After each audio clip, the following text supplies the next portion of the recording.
Agosto de 1993. 7 jovens montanhistas sobem confiantes pela cordilheira de Kamar-Daban, no sul da Sibéria.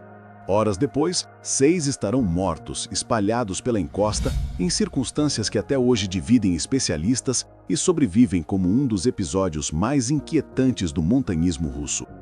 A única sobrevivente descreveu colapsos súbitos, comportamentos inexplicáveis e uma tempestade que parecia engolir tudo ao redor.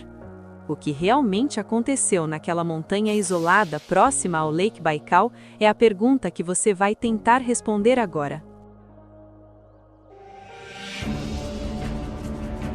Curiosofobia. O vento sopra constante sobre a cordilheira de Kamar-Daban, no sul da Sibéria. Agosto de 1993. O verão já começa a perder força, mas ainda é considerado a melhor janela para atravessar aquelas montanhas que se erguem próximas ao imenso Lake Baikal.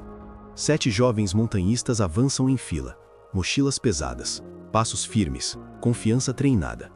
Eles não são iniciantes, foram preparados para aquilo.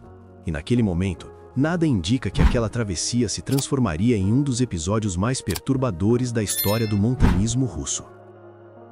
O grupo é liderado por Lyudmila Korovina, instrutora experiente, conhecida por disciplina rígida e domínio técnico. Ela já havia conduzido diversas expedições. Seus alunos a respeitavam quase como uma comandante. Jovens fortes, selecionados entre os mais dedicados. Para muitos deles, aquela jornada era mais do que um treino, era um rito de passagem. Superar a montanha significava provar maturidade, resistência, autocontrole. Eles carregavam mapas topográficos detalhados, equipamentos adequados para mudanças bruscas de clima e alimento suficiente para vários dias. A rota era desafiadora, mas nada fora do padrão para um grupo com aquele nível de preparo. O plano era atravessar uma área remota da cordilheira, alcançar um ponto elevado e descer em direção à região de Sliudianka, um percurso exigente, porém rotineiro. Kamar-Daban não é uma montanha técnica como os Alpes. O perigo ali está na imprevisibilidade climática. Em poucas horas, o céu pode fechar completamente, o vento pode aumentar de forma agressiva e a temperatura despenca mesmo no verão. O início da jornada transcorre dentro do esperado. O grupo monta acampamento, organiza equipamentos, mantém o ritmo. Há conversas leves durante a caminhada, risos discretos, olhares confiantes para o horizonte. As montanhas parecem estáveis, quase acolhedoras sob a luz pálida do norte asiático. Mas pequenos sinais começam a surgir. Nuvens densas se acumulam mais rápido do que o previsto. A pressão atmosférica muda. O ar fica pesado. A sobrevivente, Valentina Otoshenko, relataria depois que o tempo começou a virar de maneira incomum. Não era apenas uma chuva passageira. Havia algo estranho na intensidade do vento e na queda repentina da temperatura. A chuva chega primeiro como um incômodo, depois se transforma em um obstáculo real. As roupas molham, o terreno fica escorregadio. Ainda assim, Lyudmila mantém a decisão de continuar. Recuar significaria perder dias preciosos e comprometer o cronograma. Eles ajustam o passo, sobem mais alto. O vento agora empurra com força suficiente para desestabilizar o equilíbrio. A paisagem muda, a vegetação rareia, a exposição ao frio aumenta, a névoa reduz drasticamente a visibilidade. Mesmo experientes, eles começam a sentir o desgaste físico. Não há pânico, apenas esforço concentrado. Cada respiração sai mais pesada, cada movimento exige mais energia. Em determinado ponto da subida, um dos integrantes diminui o ritmo. Nada alarmante à primeira vista. Cansaço faz parte da travessia, mas o corpo dele começa a reagir de forma inesperada. Tremores mais intensos do que o normal, dificuldade para articular palavras, um olhar que perde o foco. Em ambientes frios e úmidos, a hipotermia pode se instalar rapidamente. Mas o que seria descrito depois parecia avançar rápido demais. Lyudmila ordena uma pausa. O grupo se reúne. O vento agora açoita sem trégua. A chuva corta como agulhas finas. O jovem tenta se manter de pé, mas cambaleia. Seus movimentos ficam descoordenados. Ele cai. O silêncio que se instala não é de contemplação, é de estranhamento. O que deveria ser apenas mais um dia difícil na montanha começa a assumir outra forma. Não há trilhas de resgate próximas. Não há comunicação imediata com o mundo exterior. Apenas 7 pessoas, uma tempestade crescente e a sensação sutil de que algo saiu do controle. A travessia que parecia rotineira acaba de cruzar um limite invisível. Depois de tudo que você viu até aqui, a preparação cuidadosa, a liderança experiente de Lyudmila Korovina e os primeiros sinais de que algo estava fora do controle nas montanhas de Kamar-Daban, eu quero saber a sua percepção. Você acredita que já existiam indícios claros de que a tragédia era inevitável? Deixe seu like para fortalecer o canal, inscreva-se para não perder os próximos casos reais e escreva aqui nos comentários qual foi o detalhe que mais chamou sua atenção nessa primeira parte. O primeiro corpo cai na encosta encharcada da cordilheira de Kamar-Daban e por alguns segundos ninguém entende o que está acontecendo. O vento sopra com violência lateral, a chuva mistura-se ao granizo fino e o frio já atravessa as camadas de roupa. O jovem tenta se levantar, mas seus movimentos se tornam erráticos. Ele arranca parte da própria vestimenta como se estivesse queimando por dentro, mesmo sob temperatura próxima de zero. Seus olhos perdem o foco, ele grita algo desconexo e então seu corpo começa a convulsionar contra as pedras úmidas. O relato posterior de Valentina Autoshenko descreve um comportamento extremo e súbito. Não era apenas exaustão, ele sangrava pelo nariz e pela boca. Em situações severas de hipotermia, pode ocorrer o chamado desnudamento paradoxal, quando a vítima sente uma falsa sensação de calor. Mas a velocidade com que os sintomas evoluíram chama a atenção até hoje. Outro detalhe inquietante é a desorientação coletiva que começa a surgir. Um segundo integrante tenta ajudar, mas também demonstra confusão, fala desconexa, dificuldade motora. Em ambiente de montanha, quando um membro entra em colapso, o protocolo é aquecer, proteger do vento, reorganizar o grupo. Aqui, a deterioração parece simultânea e progressiva. Lyudmila Korovina tenta assumir o controle. Ela ordena que desmontem parte da carga, que se agrupem para reduzir a exposição. Mas o segundo jovem cai poucos metros adiante, os músculos rígidos, o rosto contraído. O som da tempestade encobre qualquer tentativa de comunicação clara. A visibilidade diminui ainda mais. O grupo, que minutos antes caminhava em linha coesa, agora está espalhado pela encosta. Valentina descreveu que alguns começaram a bater a cabeça contra as pedras, como se tentassem afastar algo invisível. Outros perdiam o equilíbrio sem motivo aparente. É um quadro que sugere comprometimento neurológico agudo, hipóxia, edema cerebral, intoxicação. Mas não havia relato de ingestão suspeita, nem sinais prévios de doença. A altitude em Kamar-Daban não é extrema a ponto de causar mal agudo de montanha severo em indivíduos treinados. Estamos falando de montanhistas experientes. A deterioração em cadeia levanta hipóteses diversas, desde envenenamento ambiental até fenômenos meteorológicos raros capazes de provocar colapso fisiológico acelerado. O terceiro integrante cai de joelhos e começa a tremer de forma descontrolada. A chuva agora se transforma em lâminas geladas que cortam a pele exposta.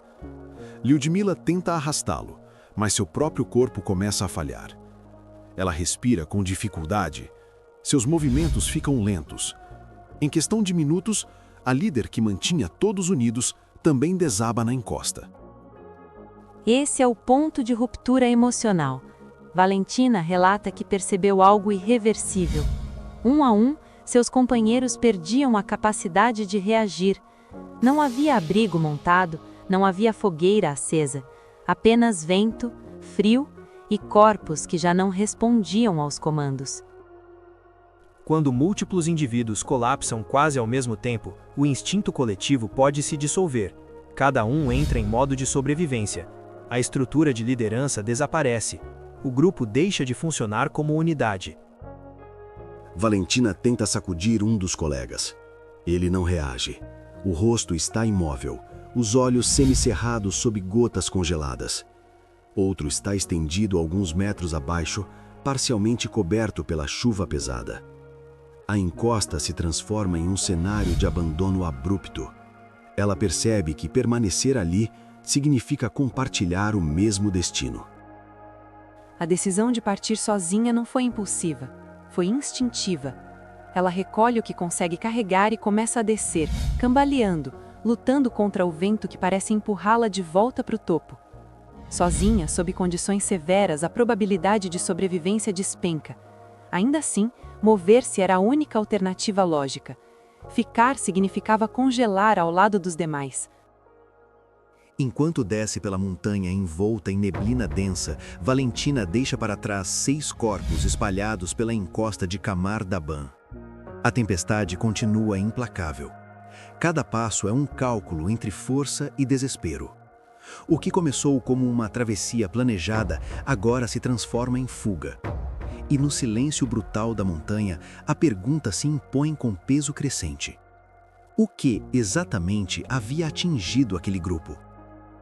E depois dos colapsos sucessivos, dos sintomas extremos descritos por Valentina Autoshenko e da fuga desesperada em meio à tempestade, a pergunta fica ainda mais inquietante. Na sua ótica, foi apenas uma combinação brutal de clima e exaustão, ou existe algo que ainda não foi totalmente explicado? Se essa história está prendendo você até aqui, deixe seu like, inscreva-se no canal e compartilhe nos comentários qual é a sua teoria sobre o que realmente aconteceu. Dias depois, equipes de resgate avançam pela encosta da Cordilheira de Camar Daban, guiadas por relatos fragmentados e pela esperança de encontrar sobreviventes. A tempestade já passou, mas o cenário permanece hostil. O solo ainda está úmido, o vento continua cortante. Quando os corpos são localizados, estão espalhados pela montanha, alguns parcialmente despidos, outros com expressões congeladas em meio a uma reação que parece ter sido abrupta. Não há sinais de luta externa, não há indícios claros de avalanche, apenas silêncio e 6 jovens que não completaram a travessia. Os laudos apontaram hipotermia como causa oficial das mortes. A combinação de vento forte, chuva intensa e queda brusca de temperatura pode levar o corpo ao colapso em poucas horas, especialmente com roupas molhadas. O chamado desnudamento paradoxal explicaria a remoção de peças de roupa. Em condições extremas, o cérebro começa a falhar antes que a vítima compreenda a gravidade da situação. Mas existem elementos que continuam sendo debatidos. O sangramento relatado por Valentina Autoshenko, a rapidez com que vários integrantes colapsaram e o comportamento descoordenado coletivo levantaram outras hipóteses. Alguns sugeriram intoxicação alimentar. Outros mencionaram possível exposição a gases naturais liberados pelo solo. Há ainda teorias sobre fenômenos meteorológicos raros, capazes de provocar desorientação neurológica severa. Valentina é encontrada dias depois, exausta, desidratada, mas viva. Sua descida solitária pelas montanhas da região próxima ao Lake Baikal se torna parte central da investigação. Ela relata a sequência de colapsos, descreve o comportamento estranho dos colegas, relembra o momento em que percebeu que precisava partir. Sua versão é coerente, mas o que ela presenciou desafia explicações simples. Em situações de estresse extremo, a memória pode fragmentar-se. Ainda assim, muitos detalhes fornecidos por ela foram confirmados pela posição dos corpos e pelas condições do terreno. O grupo realmente se dispersou de forma caótica. Isso indica que houve uma quebra súbita de organização, não uma decisão estratégica de separação. Também é importante considerar o contexto histórico. Em 1993, a Rússia atravessava um período de transição política e econômica após o fim da União Soviética. A estrutura de investigação não era tão robusta quanto em grandes centros urbanos. O relatório final foi relativamente breve e técnico. Oficialmente, tratou-se de uma tragédia provocada por condições climáticas severas. Sem evidências de crime, sem sinais de intervenção externa, o caso foi encerrado. A montanha permaneceu. o vento continuou soprando sobre as cristas de Camar Daban. Para as famílias, restaram respostas formais e lacunas emocionais. Para a comunidade de montanhismo, ficou o alerta silencioso sobre o poder imprevisível da natureza. O paralelo com outros incidentes em áreas remotas da Rússia surge inevitavelmente. Ambientes isolados, clima instável, grupos experientes que enfrentam algo além do esperado. A diferença aqui é a sobrevivente, que trouxe uma narrativa direta do que ocorreu. E talvez seja exatamente essa narrativa que mantém o caso vivo. Porque, do ponto de vista estritamente técnico, a hipótese de hipotermia combinada com exaustão e tempestade é plausível. Mas, do ponto de vista humano, a sequência descrita soa rápida demais, intensa demais. O incidente Camar Daban permanece como um episódio em que a linha entre explicação científica e inquietação emocional nunca foi totalmente apagada. 6 jovens partiram confiantes, liderados por experiência e planejamento. Em poucas horas, tudo se desfez sob vento, frio e algo que ainda gera debate. No alto das montanhas do sul da Sibéria, não há monumentos grandiosos, apenas trilhas que seguem abertas e uma história que continua a intrigar aqueles que se perguntam o que realmente aconteceu naquela encosta isolada.